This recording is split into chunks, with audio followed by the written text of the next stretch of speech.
নমস্কাৰ।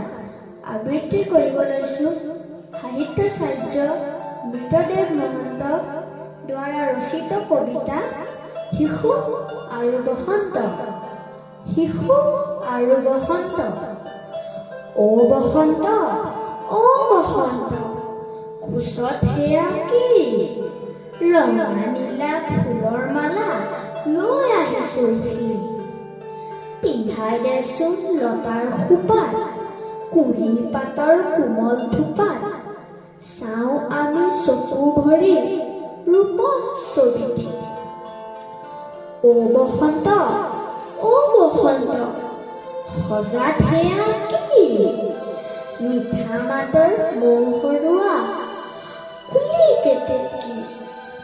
এৰি দেচোন গছৰ ডালত, ঠেও ধৰি নাচক তালত, আমিও নাচো চেৱে চেৱে হাত চাপৰি দি।